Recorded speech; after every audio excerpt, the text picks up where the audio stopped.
Transmitting to you from Old Heart Radio.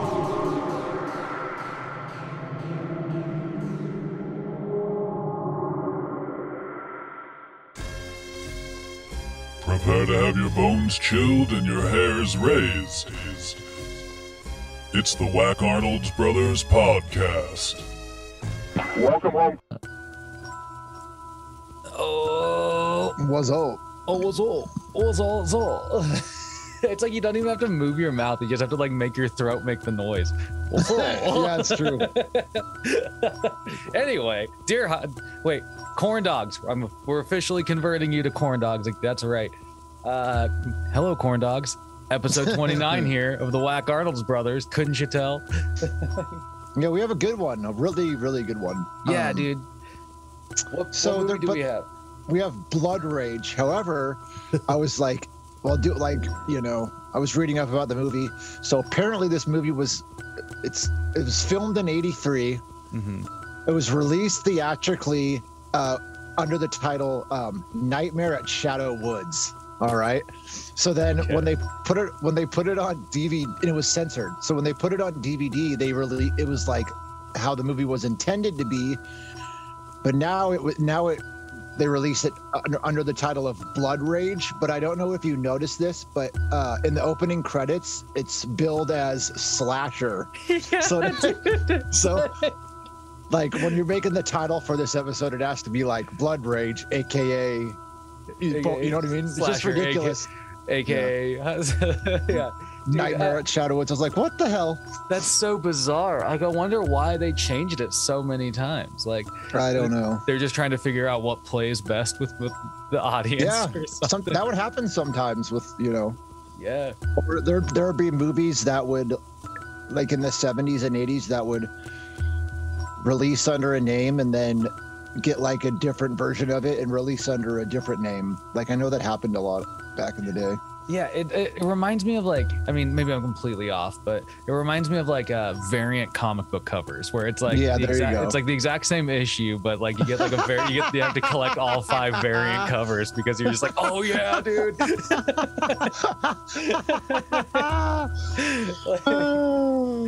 Oh man, like legit. I think I have. Speaking of those, I think I have a variant cover. I don't have the original X-Men, but I have the variant cover X-Men that Jim Lee did in the 90s. And I always need to get variant that original. Covers in the 90s were awesome because they'd be like metal die cut or like a holographic, dude, yeah. You know what I mean? Yeah. They were dope. Well, man. I wonder if how many like different What were you gonna say? I was just gonna say, like, I wonder if this had different like covers and stuff attached to each version. Here's another interesting factoid about this movie is it was written by this guy named Bruce Rubin, who I never heard of, but apparently he wrote Jacob's Ladder, the Tim Robbins movie. But get this, he also went on to write Ghost and win like an Academy Award for that, which is pretty crazy. The dude that wrote Ghost wrote this movie also. Holy shit. What? That's fucking bizarre. Oh man, this movie, first I want to point out that you did pick out a Thanksgiving movie for this week, which I was so surprised by, but like, fuck yeah, dude. That just happened to work out that way. Like, I couldn't believe you found perfect. It's perfect. That was so fucking funny. I was like, yes. Because it's not like it's like a Thanksgiving centered movie. It just happens to be part of the plot, but it's great. Yeah, there's just like a couple of mentions of it, but it's just like it's just like so perfect. Yeah. Oh man. Yeah, this movie's wild, man. Like, so yeah, like slasher or AKA Blood Rage or whatever you want to call it. Like this movie opens with this really cool sequence where it's like, it's like 1974. They take you to 1974, and all the kids are at a drive-in movie. Well, everybody's at the drive-in movie theater this night. But the house that cried murder. Yeah, dude. I was like, it sounds like a spooky movie. this whole opening sequence like was just so great because one, I love driving movie theaters. Oh, like, hell yeah. Fuck yeah, dude.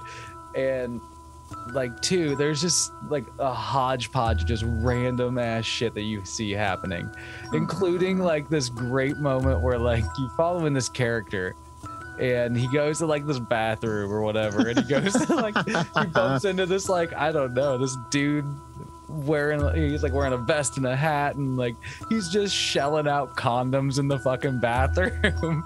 Did you catch who that was? No, who was that?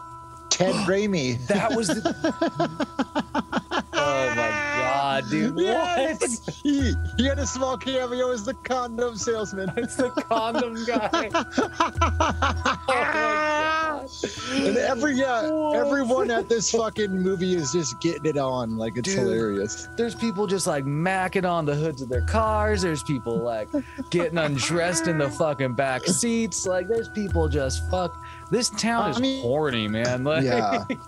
I remember like the Wenatchee. I never, what's the word I'm looking for? I don't want to use the word. I was trying to be clever. I never had sex there, but I hooked up there. You know what I mean? Yeah, I never got buck naked at the movie theater and like, made it happen. Well, and honestly, I wouldn't be opposed to boning at a drive-in theater. Right. It's just, it usually when I go, there's lots of people around. There's lots of people around, and it is hit or miss kind of cold. Yeah, that's a good point. These people, though, don't seem to have a fucking problem, man. Like, they're keeping each other warm. And so this is, like, where you kind of get really quickly introduced to, like, a handful of characters that you'll follow the rest of the film. And that includes Terry and Tommy, or Tom. Terry and Todd, yeah. Todd. Why do I call him Tommy? I don't know. I don't know either. Terry and Todd. And their mother, which I never caught I can't remember her name. Does she have like an actual name or is it just mother? her name's Maddie. Maddie. Okay. Maddie's a weird one, man. But this whole scene is just like super wild because like we were just describing, like everybody's just kind of, macking on each other and stuff, including like these two kids' mom while they're like in the back seat of their station wagon or whatever. Mm-hmm. And because they're like originally asleep, you know. Yeah, but then they get woken up, we'll say. Yeah. And I can't remember like exactly what leads them to getting out of the car and like looking elsewhere. Because they just wake up to their mom like getting it on with this guy, and even one of them says this line where he's like, "Mom's at it again," like insinuating that their mom is just a fucking whore. Oh my god, dude! And like, okay, so that's basically why they want to do. So they're just like, I'm not stick around here for this. But they go and those two kids. Well, one of them, you don't know which one's really which at this moment in time. Right. Because we got to point out they're twin brothers. Yes. One of them seems to like, out of nowhere, just they grab a hatchet that they find lying around. In the back of a truck. Yeah. And like, then they go and play like Peep and Tom on these two who are like butt fucking naked, getting it the fuck on, dude. Like these two are just like straight poning each other, and this like the one kid, the one twin brother, is just like leers his head in the window, like he like sticks his fucking head, like neck in the window and just starts watching them, right? Like it was just the funniest thing because that kid just like his stare didn't break, man. Like, and then like in the background of him, you see him like watching, these two people. Like you see the other brother kind of standing behind him. And then like these two that are getting it on. Oh my God, dude. Like the guy like looks up at one point. And he's just like, get out of here, kid. Like like they don't stop. There's no like hurry to stop. That's what I loved about it. They were just like, he just looks up and like, dick in still. He's just like, beat it.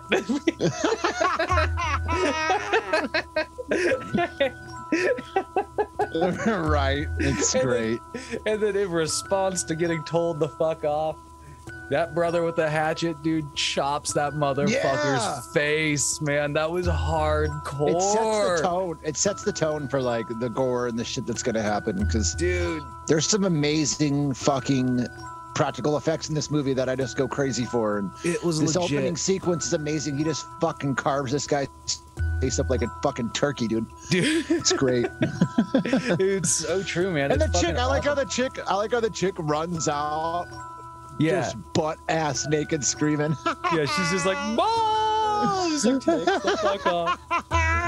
Oh my god, dude. And that's when, like, you know, the one brother who fucking slashed the dude, he like turns around and like hands off the hatchet to his other brother. He's just like standing there like catatonic almost. Like and traumatized, yeah. And then he wipes like blood on his face and shit. Like, yeah, Terry frames Todd. Terry's a fucking bastard. Yeah. And even the mom runs up and she's like trying to figure out what happened, you know what I mean? And that'd be a very unfortunate thing to see as a parent. Dude, obviously walk up on that scene. Oh. Yeah. Your kid just fucking slashed that dude's face wide open.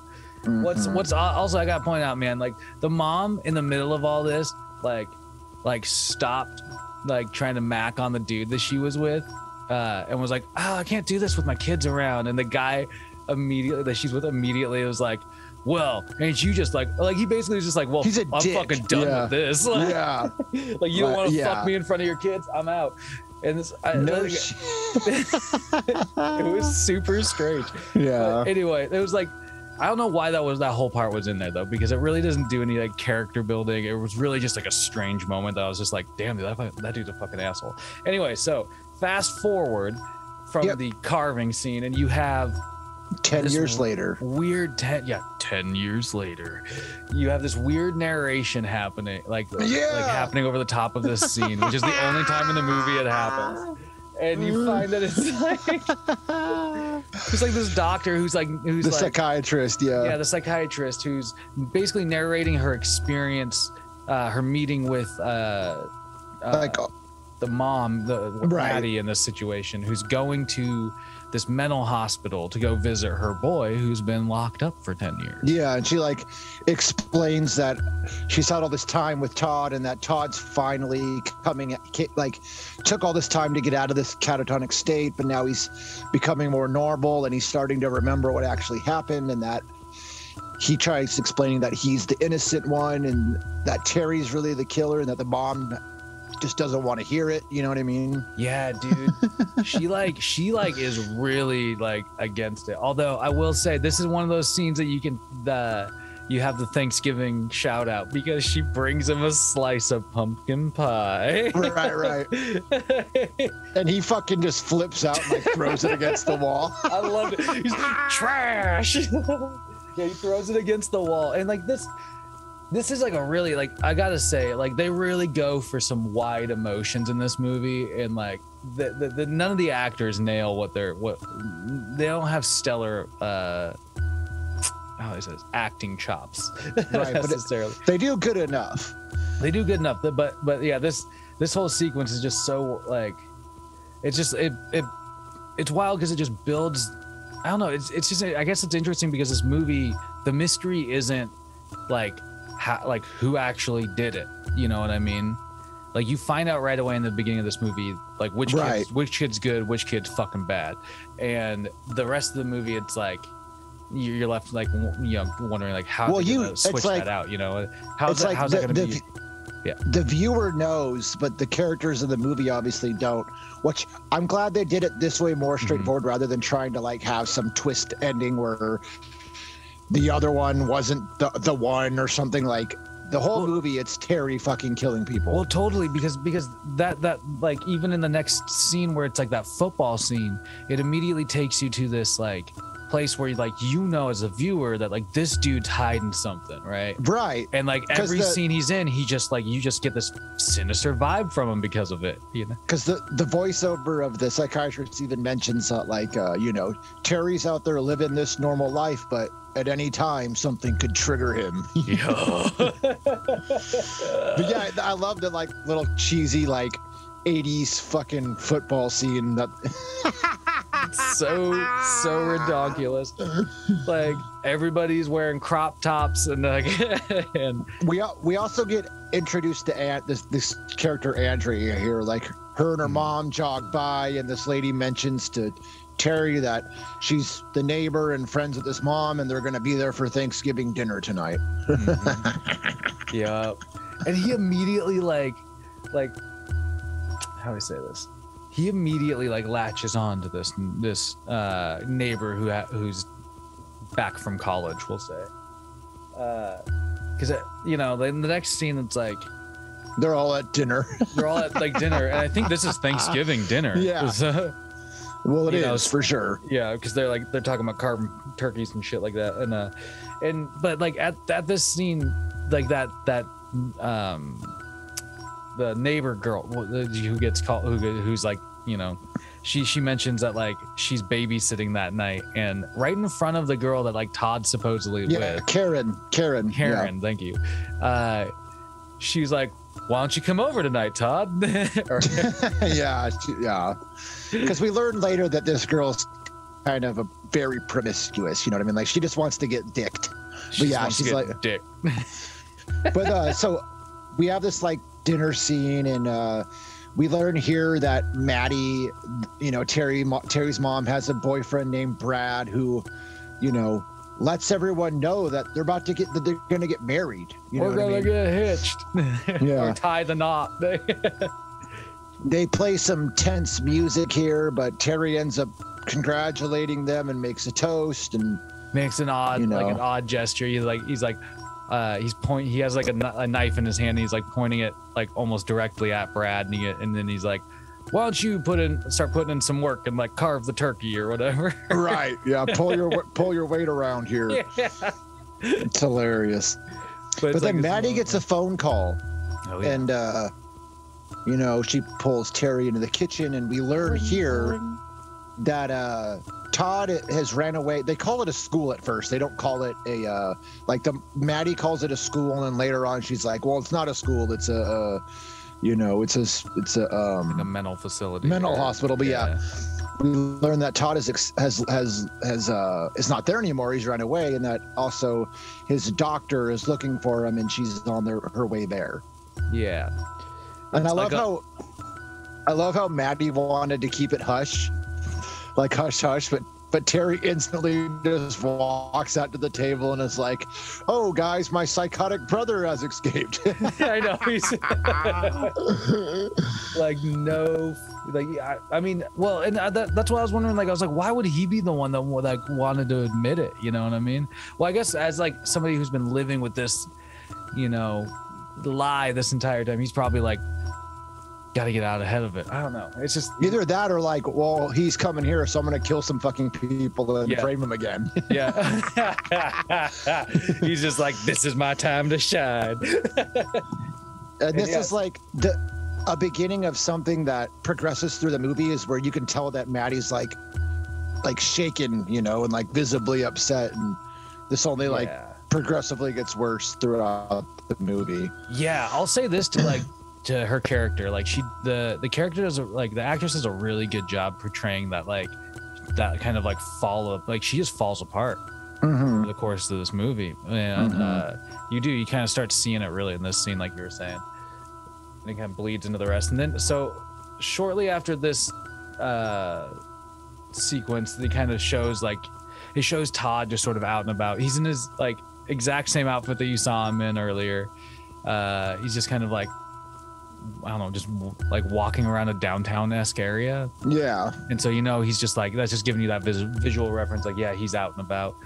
And then it kind of cuts back to basically a classic Thanksgiving activity, washing the dishes afterward. Where, like, where like you have Brad, Maddie, and Terry, who are all like crammed into this kitchen. Terry's like doing some like drying some dishes or what the fuck ever, but he's like holding this knife all menacingly while again his mom and this new dude are getting kind of like close right behind him, you know what I mean?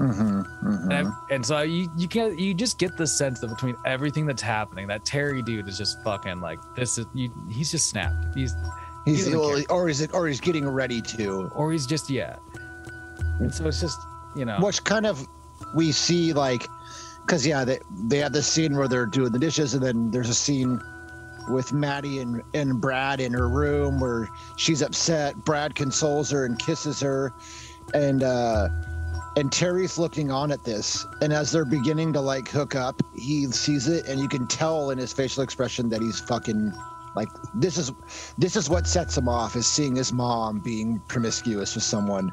And he like backs out from the door, and this is where you're like, oh shit. And you know, this is just one of those moments. If he would have stuck around a little longer, he would have found out that his mom was like, yo, Brad, I'm not into it right now. Good for her. Yeah. Well, and this time Brad's actually a little more respectful than the last guy, I guess. But right. But yeah, and then, you know, you have the next kind of sequence is like you get this great moment where Terry's like dolling up his hair with a couple extra sprays of hairspray, and then it cuts to a knock on the door where Terry goes to answer the door, and he immediately gets confronted by this dude with like a cut-off sweatshirt and a gun. He's like, "Are you Terry?" And he just grabs him, like jams the gun like on his face. Are you Todd? Are you Todd? And then the doctor walks up, and we learn that Dr. Berman and her associate Jackie have come, like we mentioned, because they're going to look for Todd. And she's like, "Stand down. That's Terry, not Todd." Stand down. And then she tells Maddie that they haven't found him, but she asks Brad for help. And we learn here that Brad's like the owner of this apartment complex, and they ask him for help, and he makes a mention that it's about 10 acres here, and that according to him, he thinks that Todd could be either hiding on the back patios or in the nature walk in the woods. So Brad's like, "I'm going back to my apartment." So Dr. Berman tells Jackie to go look all the patios, and she takes a tranquilizer gun and decides to go check out the woods. Yeah. So which is like, why the fuck would you split up if you knew you were looking for this supposedly? But then again, she thinks that he's, you know, innocent. So yeah. It's like she's not nearly, well, and this is what I think is, you know, she's not nearly as afraid of him as everybody else is, though. You know, like, well, I guess she has a right not to be. She's obviously probably the only one that actually knows that Todd is the innocent one. Anyway, so you get back to he kind of follows Brad to his apartment, where kind of is in his office, and he cracks open like a brewski. You know, he's getting kind of settled in. He's like, you know, some shit's going down around the apartment complex.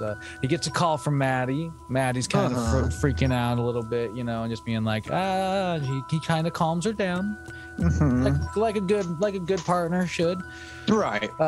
And you see this entire time, you see Terry just kind of walk casually up behind where Brad's sitting, and there's like a sliding glass door between them. Yeah, it's great. He's just lurking. Yeah, he's just lurking. And he's Brad just, even what were you gonna say? I just like Terry, the guy that plays Terry, just has this like blank look on his face all the time that just looks so fucking good. Yeah. Yeah.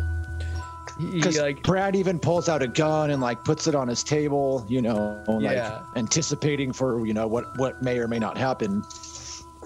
And then Terry just kind of taps on the sliding glass door with what appears to be like the handle of something, and then of a machete, and you find out it's a fucking machete.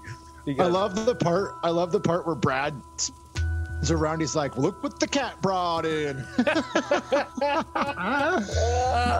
and then he immediately gets beer in hand, It's his whole fucking hand just thwacked right off. Dude. It's amazing. It's so good. Like just straight up like lopped off, and then it shows the hand on the ground with like the beer can still in it, twitching. Yeah. And like, there's like blood spraying everywhere. oh yeah, dude. Brad's just like, oh. It's so good. It was so fucking good.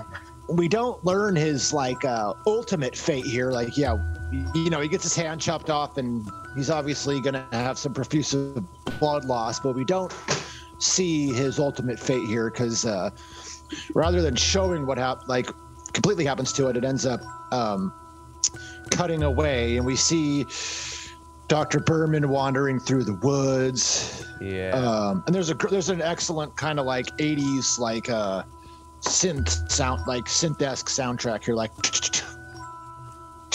Dude, yeah. And it kind of does that kind of classic, like, you know, it's like following her through the woods. It kind of has that like shaky kind of motion to it a little bit. It was just alright. I like that scene. But then, yeah, it's like she's wandering through the woods, and you also see Jackie kind of wandering around the apartments. Yeah, looking for Todd. All looking for Todd. And that's when Jackie decides to take a little break. Yeah, he does. Out of nowhere, he just starts, he's like looking, and then he stops like what he's doing, and he goes, Todd, I've got some goodies if you want to get high. like it's just so fucking random. And then he just like straight up goes up to somebody's back porch, just sits down on their chair and just tokes up. Starts lighting up a joint. Yeah, it's great. It's so fucking bizarre. And then out of the darkness, Terry arrives. And, you know, he still has that machete in, but he has it behind his back, so Jackie here doesn't see it. And, right. And, you know, Jackie's all like, oh, hey, man, like, I was just, like, having a little break. Like, no big deal. Like, you want, you know, you can have some if you want, you know. Because he's not sure who he is. You know, he's like, are you Todd? And he's like, no, I'm Terry. And then this is where Jackie mentions two things that are, well, obviously they look alike because they're twins. Mm-hmm. But he also makes the fatal mistake of mentioning to Terry that Dr. Berman thinks that Todd is innocent and that he wasn't the one that killed the people. Yeah. And Terry instantly just fucking like Jason Voorhees style just rams this fucking machete through him. It goes through his front, not his back. It was like, that takes some strength. It was fucking good. Like, and yeah, it's just like, I don't know, it's just such a classic moment because, you know, as soon as he finds out that information, he's just like, ah, and he just like, I did it. To add insult to injury, he takes the guy's joint and saunters off with it, just fucking lighting up. It's great. That's what I mean. Like, it's just like he's just like, and I walk away with the J. And you know, this like it kind of brings you back to like right after this awesome sequence. It kind of brings you back to Dr. Berman wandering around the nature trail area of the woods and stuff. Real quick, we also see Maddie, and it's showing her like she's like binge eating in front of the fucking fridge. She's like on the ground with the fucking bowl full of corn and green, just chowing. Yeah, dude. Like, I just had to mention that real quick. No, that's what I mean, because it's such a random scene, but like that's one of those moments where that's what I mean, where it's like you just see this lady just like having a fucking. Like, she's having a mental breakdown during this movie. You know what I mean? Yeah, and like it's so random because like it just like you said, it's like Dr. Berman in the woods. It goes from Dr. Berman, and then it goes to like that cut shot of Maddie scarfing, and then it goes to like back to Dr. Berman. It goes back to Dr. Berman. Yeah, and like this part's awesome. You see her kind of like wandering again, and then all of a sudden you see like, you know, another pair of legs with a bloody machete right next to it, and that's when you know, like, oh shit, Terry's out for her. And she just screams bloody murder as this person, you know, run. She doesn't even try to like, she has the fucking tranquilizer gun. She could have like try to like get some pot shots off, but she just literally screams and just stands there. You know what I mean? That's what it was. So I was like, do something. Dude, it's characters like these that led to like Nev Campbell's character in Scream kicking ass. Totally. Because I love here where it doesn't show on screen what happens to her, but it shows the aftermath, and it's epic. Yeah. Like, this is another one of those parts where the practical effects are fucking phenomenal, because it's like her upper half of her body, she's screaming, and then it also shows the lower half of her body, but the lower half of her body's missing her legs. Like, he like trisected her. It's fucking amazing. Dude, it's intense, man. Like, yeah, like her legs are off, her fucking arms are off. Like that shot looked like there's, you know, like special effects wise, like she must have just been like under, like, you know, maybe they dug a little bit of a hole or something, and she was just underneath, like where they wanted her body to be. After watching like this Tom Savini documentary, that's probably exactly how they did it. She was underground. Her lower half of the body was underground, and her upper half. But it's so fucking cool. Amazing looking. Yeah. They wouldn't do that these days. It'd be cheesy, awful fucking CGI, and that's why this is awesome. I have an affinity for shit like this. Yeah, for sure. And because it looks so fucking real. It's so fucking it's I don't know. It's far superior, if you ask me. But, you know, it's just, and even if it looks, there's no question. Even if it looks cheesy, it's better, because you still know it's like, it's still better. You still know it's a real person there and shit like that. I don't know. These people put some actual time and effort in. Yeah, exactly. But then, you know, this kind of shocking shot kind of sends you over to, right after that, it sends you over to Terry, like back in his bathroom, and he's like, you know, like he's covered in blood, and he's just sort of like makes this joke like, well, this isn't cranberry sauce, and then like it's amazing to change or something. He makes that joke later on, but he takes a shower and changes clothes, but we also get a quick shot of Todd walking by the you can tell he's at the apartments now, because he walks by this sign that, here's where we learn the name of the apartment complex. Shadow Woods Apartments. Yeah, man. Yeah, it's they're having a rough night at the Shadow Woods Apartments. Some would call it a nightmare. And this is like, so we also see a quick shot of Maddie, who's now like still drinking, and she's stressed cleaning the oven. But essentially Terry puts on new clothes. Maddie can't get a hold of Brad. And then Terry kind of do we discover what happened with Brad before Terry meets up with the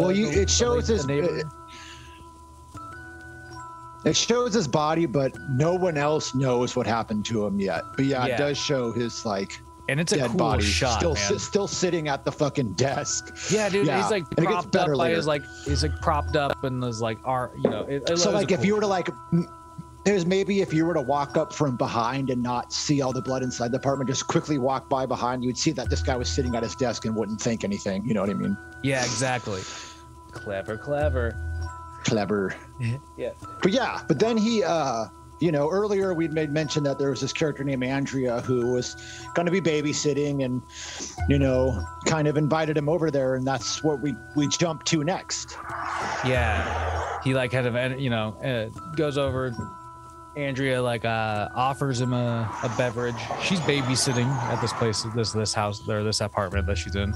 Yeah, she offers him a beverage, but he just wants cranberry juice. Yeah, he's like, I don't drink. I just want. Good for him. He's sober. Good for him. Yeah, he's a psychotic sober killer. Well, I guess he smoked the joint, but. Oh, fair. Yeah. But to other people, they think he's sober. So.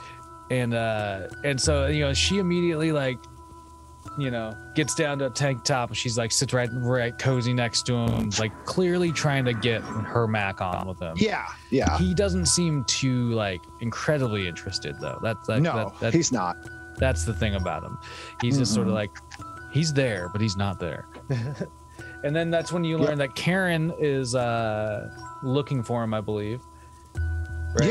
This is an interesting little quick scene that happens, because she's looking for Terry, and then she kind of doesn't nobody answers the front door, so she goes around back where we see Todd kind of like looking in the window, looking in the sliding glass door, and then he disappears into the shadows as soon as he hears somebody coming up,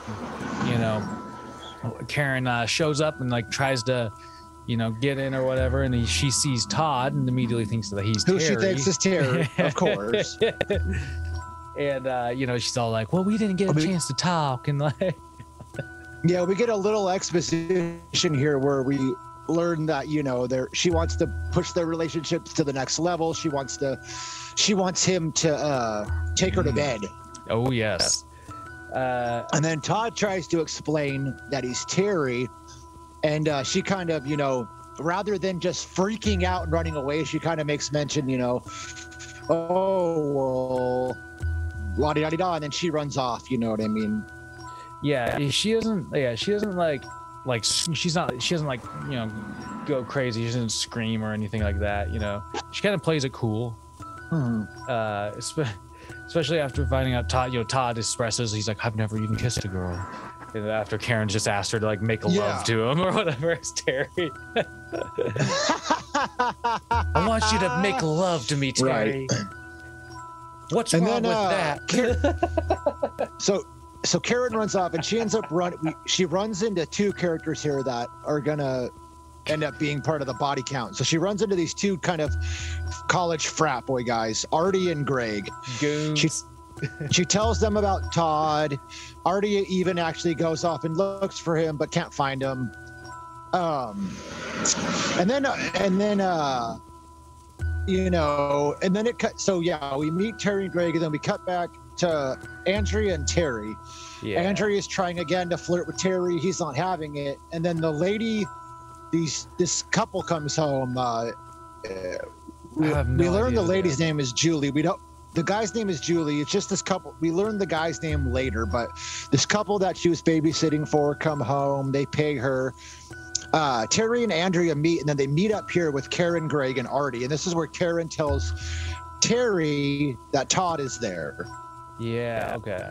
I see what you're saying. Yeah, and this is where they're like, maybe we should have a welcome home party for him. Yeah. Trying to get all because Terry goes. Yeah. Terry goes to look for Todd, and the other four decide that they're going to go back to Andrea's to party.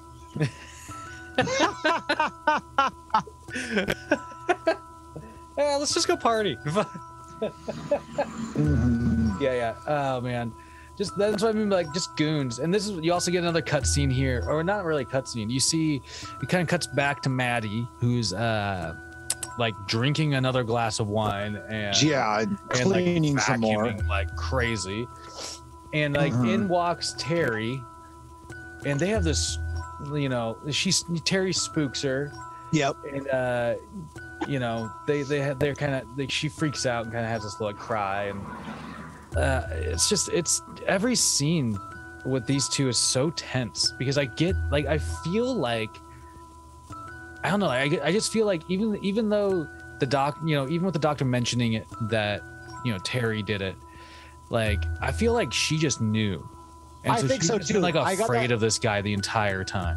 I get that feeling too that she knows, but she just one of her kids already got locked up, so she didn't want to lose her other, so she was willing to like bury this secret. You know what I mean? I got that feeling too. Yeah, it was like.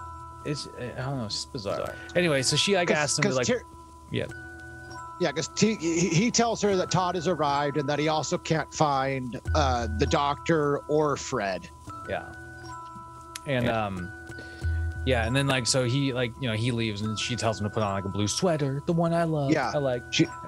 She also mentions that she's gonna stay there and wait for Todd in case he happens to come home. So. Yeah. And then this is kind of where the next sequence is where you see Todd kind of walking through the woods and he stumbles upon the remains of Dr. Berman. And he's like... He's shook. Yeah, I mean, rightfully so. Yeah, dude, because it's a fucking horror scene he walked up on, dude. It's like... Well, not only that, but he makes this monologue about how, she was the only one who believed him, and why didn't she try to do something about it? So yeah, that would be traumatizing. Like you're this innocent person, and the one person that actually believed you got hacked to fucking pieces by your maniacal twin brother who people think is the innocent. You know what I mean? It's a cool little dynamic. I will point this out. It looks like he might have kind of reassembled her body a bit. He did. Which I thought was a strange move. But yeah. But yeah, then he immediately there's also a real What? Continue. I was just gonna say he like immediately leaves that scene. Oh well, she finds she was carrying a little pistol, not the tranquilizer gun, but like a little revolver. And Todd takes that and immediately like walks up to this little girl who seems to be walking nearby. I know this. I thought the scene was so random, but I thought the scene was so random at first, but it actually comes into play later, and it's super funny when it does. Because it's just this little girl and looking for a cat, and he's like, "Go home and lock your doors. There's a madman out here, and don't answer for anybody." Yeah, exactly. And you're like, "Why did that happen?" But then, like I said, later on, it will get reintroduced to this character quickly, and it's pretty funny. Yeah. And then we cut back to the group of the party people, right? Yeah. Yes. And the guys are sort of getting down on whatever video game was popular at the time, and Andrea's teaching Karen how to take tequila shots here. Yeah. Which, when I was a drinker, I fucking despised tequila. Yeah, dude, I could never really do too much tequila, man. It was... I would drink tequila to get fucking drunk, and that was it. Like that was it. I never went out of my way to drink tequila because it was to enjoy it. I enjoyed it. I enjoyed whiskey, but so anyway, yeah, we don't need to talk about but yeah, so they're they're kind of partying. They talk again about Todd, and they she mentions about Todd never been kissed. Then we get this hilarious where Andrea the guys are playing a video game, and Andrea says something small, and the guys react, and Andrea goes, "Oh, I was talking about the bad old days when guys were horny all the time." And Greg goes, "Sounds like my kind of conversation." So he goes off to join Andrea, and Karen goes to play the video game with Artie. Yeah. And I will point out, Greg has a polo with a popped collar on. Yes, he does. He was popping his collar ever since I can remember. I've been popping my collar. Popping my collar. Yeah. This has been a strange dynamic the entire movie. Well, then, okay, so I will say this, the horniness level in this movie is kind of interesting, because there's the horniness coming from the party people. There's couples that are having dinner nights. The next scene takes you to another one of those. Yeah, it's the two. It is a big that were getting had their child being babysat. Julie and whatever his name is. Bill. Yeah. Bill. I think it's Bill. Yeah, that's right. And yeah, there's a lot of that in this movie. He the next scene, it's him opening this little mini bottle of booze, and he's like, "Coconut liqueur? I've never had that." You can, although it's real quick, you can tell that he's kind of this timid, shy character, and that Julia was once again the one trying to instigate the friskiness that's the passion. Because they're on the couch, and then she mentions that she wants to get into something more comfortable. Yeah, slip into something more. And while she's in her room, she goes into her room and we hear the doorbell here, and the guy answers it, and it's Terry, and we don't immediately see what happens, because Julie's baby wakes up, she confronts it, and then she puts on the lingerie, and then there's this funny scene where she comes out to this kind of slightly reminded me of that, although it's nowhere near as bad. Remember that awful scene in Sledgehammer where the girl comes out in the lingerie and she's like, "How do I look?" It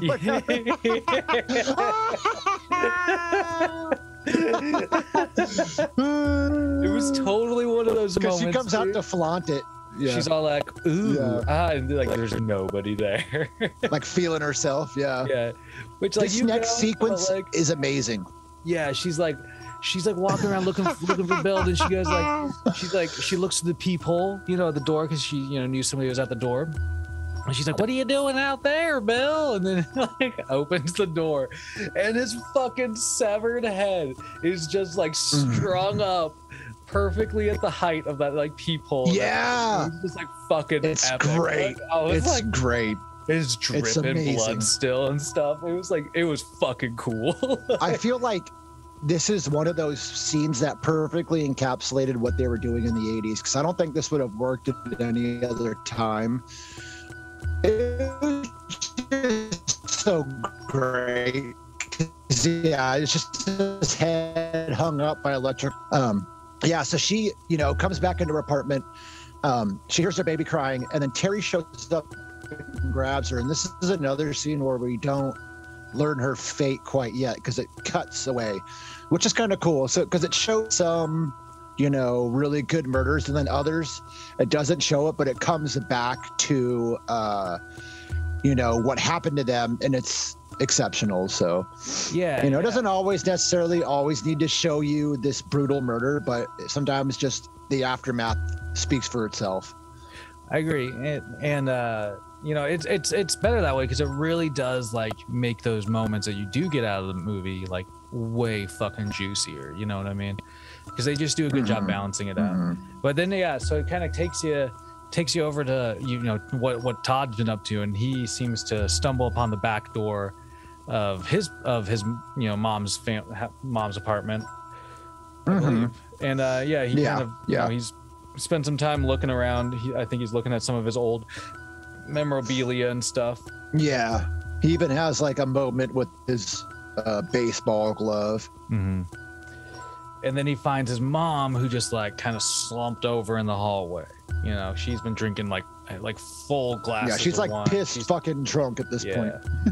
And so he, you know, you don't know what he's like about to do, because it just kind of cuts away back to the party where, you know, Karen and Artie are still playing that video game. And you kind of get, you know, another like interesting sort of looky-loo perspective, which is like a really, I feel like, you know, great 80s kind of moment. But then you kind of, you know, follows back up with Todd, and he's carrying his mom to bed. So you know something's about to happen to the party people. Todd's over at with his mom, and there's this really strange sequence, if you ask me, where it like, is strange. Todd's about to leave, and his mom's like, you know, like this delirious state, like, you know, thinking that he's Terry or whatever, being like, why didn't he come after all, or did he show up after all? Maybe he ran away. You know, maybe he just ran away and he's gonna go do something else. And then she asks for a kiss, and because she thinks it's Terry. The kiss I thought was really weird. I made that note too. Strange. Like, it was strange. It was an on the lips, slow kind of like moment kiss, like between mother and son. Like, I'm gonna be honest. Obviously, growing up when I was a little kid, probably till I was like the age of 6 or 7, like I would kiss my mom goodnight. But then you grow out of that. You don't do that when you're fucking 19 years old. Yeah, like that's fucking weird. Yeah, this kid's like back from college, right? Like, and same. Like when I was a fucking child, I was like, I definitely kissed my mom on the mouth. You know what I mean? Same with my dad. Like it was there was nothing weird about it. No, you know what I mean? No, and it's just like you said, it's just something that you like, and everybody, you assume everybody knows that you age out of it. Yeah. You don't kiss your mom on the lips when you're fucking 19 years old. It's just weird. Yeah, and that's why that scene was like stuck out like a sore thumb, because I was just like, ooh. Right. But then so then you kind of follow back up with you know, Artie and Karen, and they're like, okay, maybe we should go see what everybody else is up to. And you know, they're looking around, and they you know, kind of come into this they stumble upon this dark room where they see, I believe, Andrea kind of passed out on the bed. And you know, this is all like kind of tense scene, and they flip the lights on, they try and like wake her for a second, and nothing happens, so they kind of get a little closer, and Andrea pops up with some fake makeup on, spooks Karen and Artie, and then what's his fucking face pops out of the closet also. Greg. Yeah. They look kind of like zombie. Yeah, they set up this like elaborate. Yeah, they set up this elaborate prank to scare them.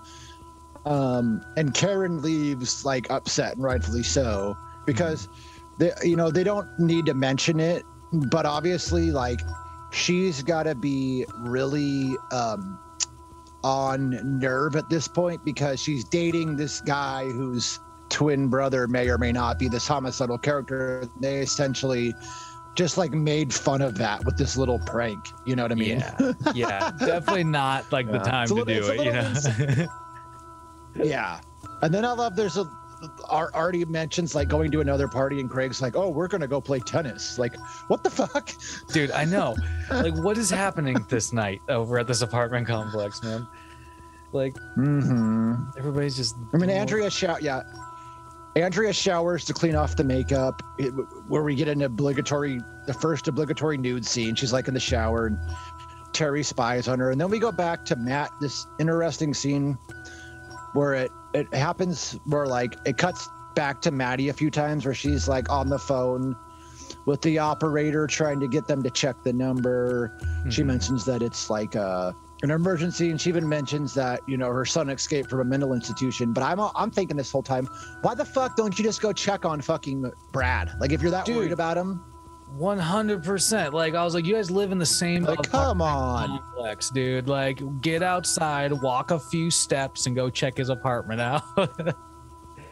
It was so strange. Shit. I was like, what the fuck?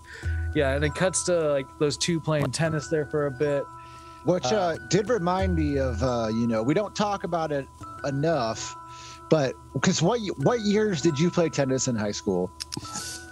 Oh, I mean that would have been like. What, probably like 2000. Did you play when I was a senior? Did you play or did you only play when you were a senior, so we weren't playing together? Do you remember?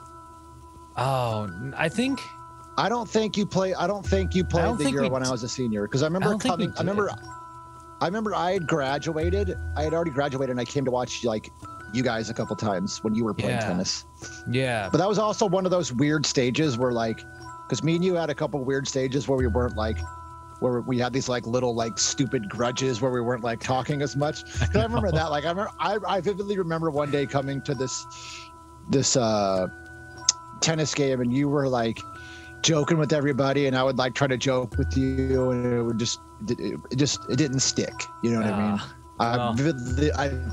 I remember those stupid little grudges we'd have. Like, do you remember the time where I was with Dana and I came to deliver like this pet rat you were going to babysit or whatever, and you like,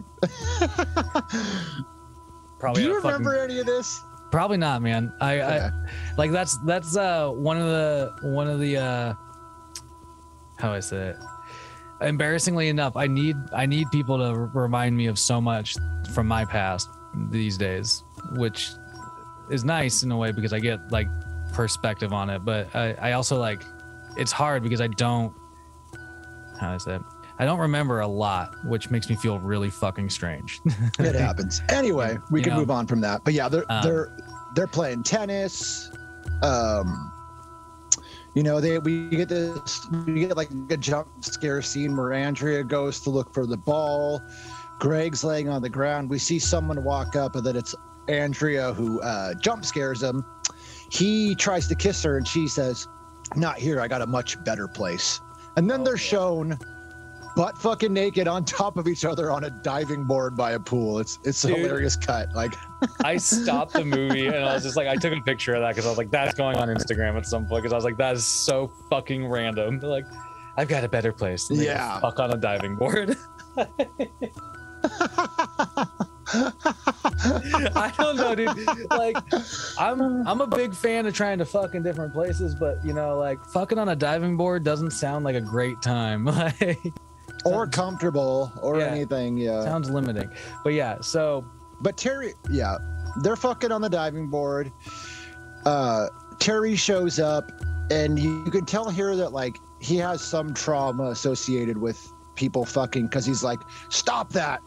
Yeah. He swings, he slices Greg's throat open, pushes him into the pool. And then we get this great, I love this shot here where it shows the pool and all the blood of like Greg flowing through it. And then off screen, we hear Andrea scream and you hear like the slice of a machete as she's getting killed off screen. It was a great shot. I loved that, dude. It was like, you just kind of hear this like, and then you just knew that was her demise, Yeah, just the blood flowing through it was an awesome shot. Yeah, that's what I mean, dude. Like that, like this movie like surprised me so hard because of some of the like awesome like special effects and blood like makeup and stuff like that they had throughout this. It was just.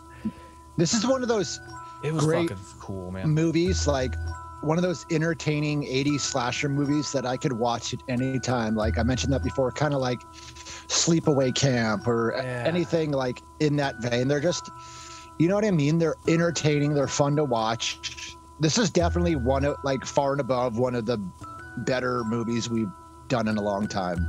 I agree. Yeah, but oh man, yeah, it's like this is when I think shortly after this, like it's where Terry, well, it's Karen and Artie are kind of having this like flirtatious moment in the woods, sort of like walking trail. They're getting kind of like chummy, we'll say. And Terry sort of gives them a little surprise. Well, yes and no. I'd say more so Artie's trying to flirt, but then Karen, and then he asks her what's going on with her and Terry, and she mentions that she wants him to talk to Terry to figure it out. Because like he also in an earlier scene tries to like kiss her too, so like it's obvious that he has some like he probably just wants to fuck her, but he has some sort of feeling for her. But yeah, like you said, Terry like grabs her ankles and comes out and scares him. You know what I mean? Yeah, you get this another jump scare moment there. Yeah, and, that's when it's sort of reestablished that Terry and Karen are together, we'll say, because Artie kind of gets not shunned away, but he sort of walks off like the lone wolf. Well, because Terry has it's actually kind of interesting. He mentions to them that he's like like I said, we know what's happening, but the characters don't. Obviously, we know that he just killed Andrea and Greg, but the characters don't. And he mentions that like, hey, where's Andrea and Greg at? Like, someone should tell them to not be outside. It's not safe with my brother running around. And so Artie's like, I'll go check them out. I'll go check on them. Yeah, I do love that Terry throughout this entire movie like totally uses Todd to his advantage. You know what I mean? Yeah. Like he's always just like that, like pointing people in the direction. Well, with Todd being out, totally. Escape, what a fucker. Like yeah, dude. He's a psychotic piece of shit. Yeah, because he immediately like doing that, like at the same time, like even if Todd is 100% innocent, like everybody will suspect him no matter what. They'll be like, Terry is a sociopath. Sure. But he mentions to Karen, that they haven't had much time alone and they should go back to his place. And obviously, that was kind of Karen's goal this whole time. Yeah. So they go back and they're make love to me, Terry. Well, in between that, like Todd stumbles upon Artie. He's waiting in the back of Artie's car with a pistol that he picked up from the doctor, and it's like, you're gonna help me. Come on. Yeah, like he tries to explain again that he's innocent and that he's, he wants him to come with him so he can show him that. Mm-hmm. And so Terry and Karen are kind of, they're on the couch. Looks like they're getting ready to get hot and heavy. It's a tense scene though, because it kind of like with the music that kind of builds up in the back, like. You don't know if Terry's gonna do something here. That's what I thought. Like, because the scene doesn't progress any further than this. But if it would have, it would have been interesting. Because if like sexual things set him off, like would he have just killed her there? But obviously that doesn't come into fruition because it's yet another scene with a knock on the door, and this time it's Artie. Who tells them that Todd's here. Yeah, that Todd's here, and then we get this like face off with Terry and Todd, where Todd runs off, and he has him at gunpoint. He has his brother at gunpoint, and he just like looks scared as fuck, and then he just books it. Well, I would be scared too. Like, this is my brother that killed someone in cold blood as a kid and framed me for it, and has gone on like nothing ever happened. Like, I'd be scared of him too, rightfully so. So Artie and Terry run off to look for Todd here. Yeah, and then this is when they stumble upon like again on this like this little like boardwalk nature walk thing that they have been on a couple of times in the movie. They stumble upon like this like I don't know bag full of miscellaneous like murder utensils, murder weapons. It's awesome. Yeah. And there's like a machete and a saw. Yeah, and then there's like a one of those big dinner fork, like carving fork. And Terry gets his hands on that and he's like holding it for a while, and then he just fucking stabs Artie straight in the neck with it, dude. It's fucking hard. I was like, holy shit. Like as soon as Terry picked that up though, you knew it was like, oh shit, Artie's in for it, man. Like it was literally like choose your own adventure. Like he just chose his way to die.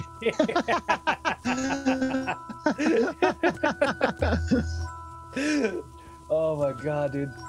And then so this kind of jumps back to Karen, who's like now like, okay, whoa, hey, where's everybody? She starts looking for Artie and Terry, and she's she kind of, I believe, discovers Terry with a bloody machete. and at first, she's like, we got to stop him. But then we get the switch here, which I thought was going to come a little later, but it comes now, where she wants to call the police, and then Terry just like flips on her. You know what I mean? Yeah. And so you're like, well, what's going to happen now? Because now she obviously knows that he's been the one, slicing and dicing everybody. Yeah. And she even like, we have this interesting scene, this chase scene where we don't need to mention everything like in specific, but long story short, she comes across the body of Jackie, and then she turns around and sees Terry with holding Artie's dead body. He's like laughing maniacally and playing with it. That was a cool little scene too. It was fucked up. She also this is what I'm talking about, where the scene with the little girl from earlier, because she goes and knocks on one of these doors frantically. She's like, let me in, let me in. And the little girl's like, she mentions, it's hilarious. She goes, the man said not to let anyone in. Like, Terry, you diabolical. Fuck. It was hilarious. Like, it was like I said, it was one of those scenes where when it first does that scene, you're like, why? Like, what a random scene. But then when they give you the payoff for it's so worth it. Because that doesn't happen a lot in movies. Like, but they actually give you this little payoff for it, and it's fucking funny. Yeah. Well, and it definitely doesn't happen in like modern horror movies these days, man. Like where you get that like comedic payoff almost, where like they plant that seed and then like long haul joke. Like jokes get lost in modern horror movies so often, man. Like that's what I love about things like this, where it's like you get like just really great like a great spectrum of things that you get from not just from a horror movie, not just some scares, not just some cool makeup. You get like some good humor and everything. Anyway, she eventually runs back to Julie's place, and we get another. You kind of. What were you gonna say? I was gonna say like she discovers like the baby's still there. Thank God the baby's like crying and stuff. Terry didn't kill the fucking baby. Right. Thank God. But yeah, doesn't Terry meet her? Isn't Terry like there also? Yeah, because she comes across Julie's dead body, and you see Terry like pluck the machete out from her body. It's fucking great. Dude. Like, man, he at this point, like, he is full on like toying with her and like so menacing. It's great. Yeah. And if you just like this night alone, dude, this fucker's body count, man. Like he's just stacking victims this night, dude. Like it's fucking crazy. And like you also see kind of like during the sequence, like Todd's still lurking around. Like he sees, I think there's a shot of him like seeing, the action through the window, like in Julie's apartment and stuff like that. And then I think Karen at one point also tries to like make a phone call, and that doesn't that doesn't go over too well. But you see this cut shot of, and during all this, you see this cut shot of. Well, okay, just to be clear, she takes the baby and escapes Julie's apartment. Yeah, because she tries to make him the phone call. Mm-hmm. Terry approaches her. She fucking crotches him with the phone. That's it. Domes him right in the dick. I was like, fuck yeah, dude. Yeah. But yeah, she takes the baby. And then you see this cut shot of Maddie, who's like clearing out the fridge or something like that now that she's done eating all the way through it. And discovers Terry's like bloody polo that he was wearing earlier in the movie. He just stuffed in the kitchen trash can. Yeah, I know. No hiding that one. The logic there, yeah. Let's just hide it where anyone can find it. Dude, straight up. But yeah, and so, then now that she immediately is like, she can't deny it anymore. You know what I mean? Right. And then she finally decides to go check on Brad. Like, maybe I should go check on Brad now. Yeah, that's what I mean, dude. Like it didn't take her very long to get down there. She didn't even fucking change out of her robe. She just hopped along down after spending 3 hours out of the fucking evening trying to call Brad. I know. God damn it.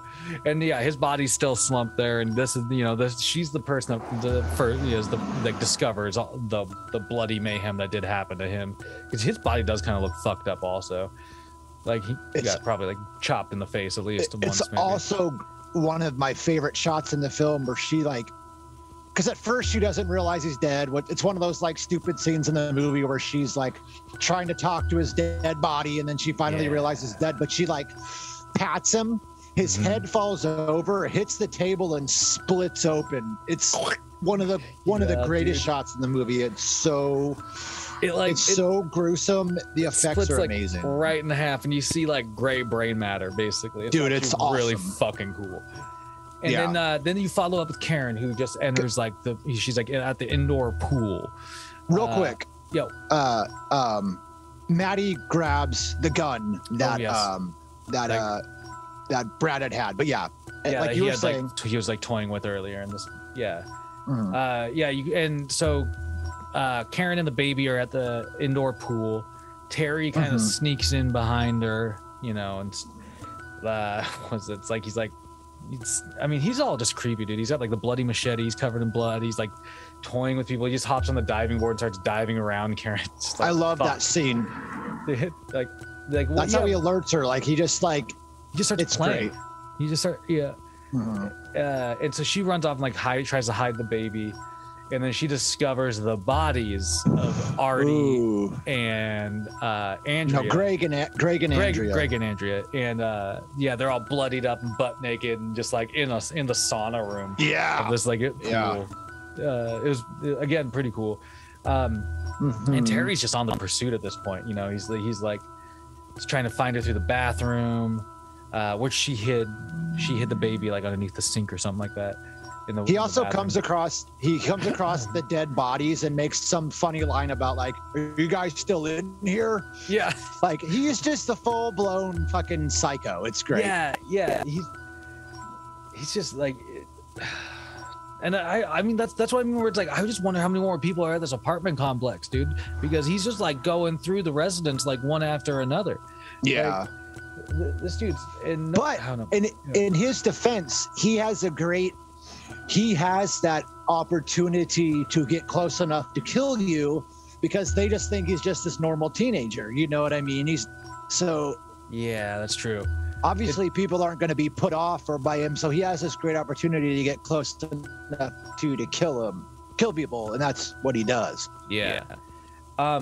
Well, and then so this next sequence is really interesting because Karen kind of makes her way out of like the labyrinthian bathroom and shower room of this like indoor pool, and stumbles upon Todd, who has his gun still.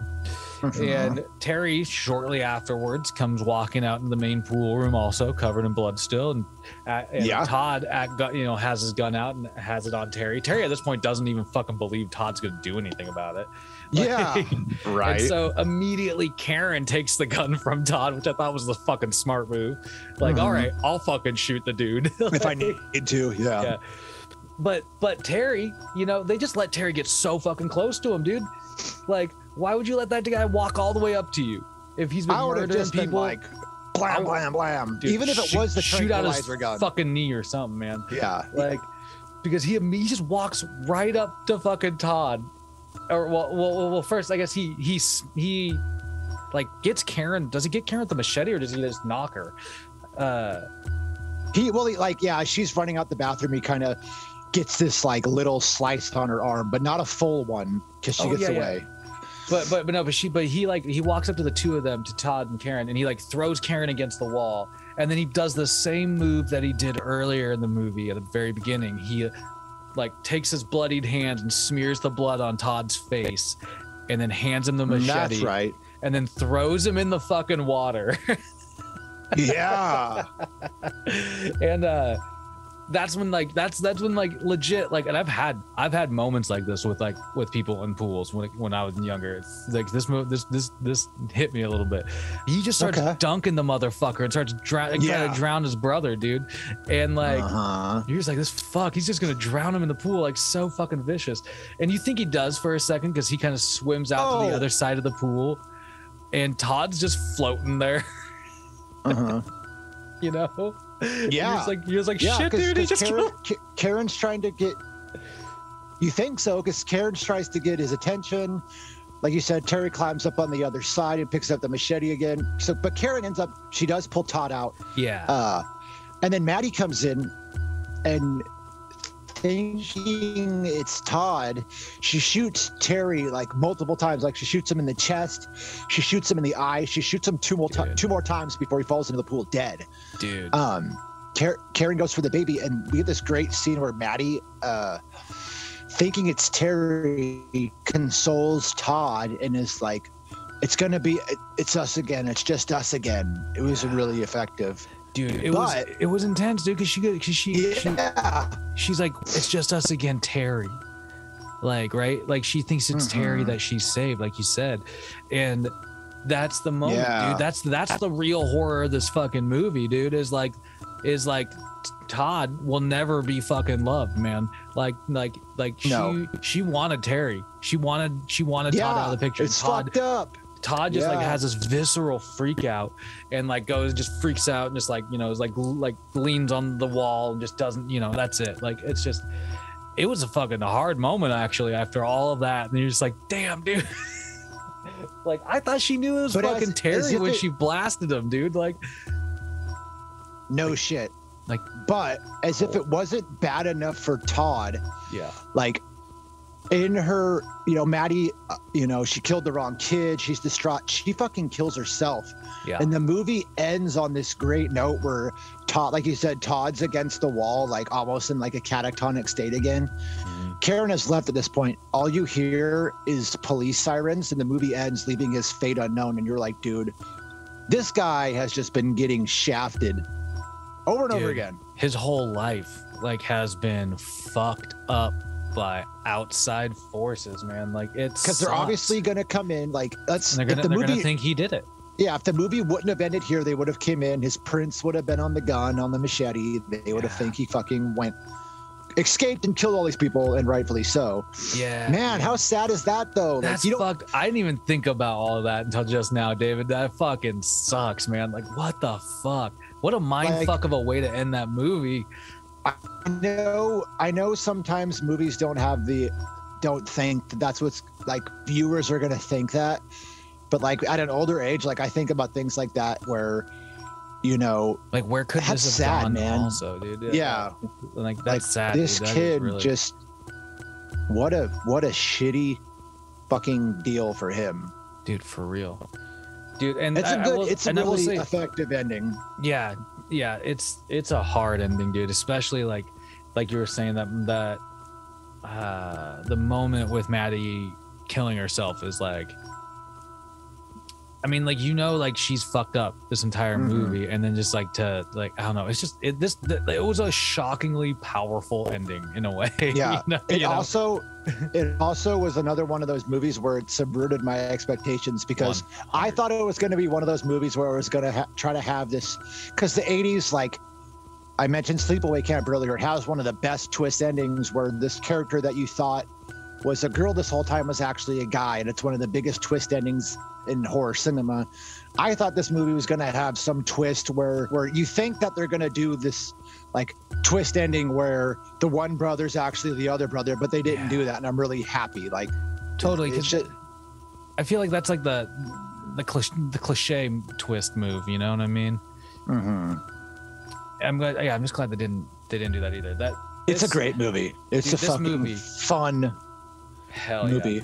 If you got Shudder, watch this movie this week, because it's a fucking Thanksgiving movie. It's an awesome horror movie. It's got some killer effects, like great kills, awesome special effects. Yeah, dude. Like this was a good pick, man. I was like genuinely like I had crack up moments in this movie. Of course, the ending got me. Like, ooh, man, this is one of those movies where it's like, it'll get written off because of the corny moments in it. Which is one of the things I'm here for, but totally it genuinely, like, if you like horror movies, like, you should genuinely watch this movie for sure. Like, because it's a blast. It gives you everything you need. Yeah, it's a blast. It's a good it's a good ride. Like from opening to ending, I really fucking enjoyed it, actually. Blood Rage, aka Slasher, aka what was the last one? Nightmare at Shadow Woods. Yeah. So we're not going to give away what we're going to be doing, but I'm really excited for like the future of what we're doing in the next like span of episodes, because we already have the next 2 episodes, figured out.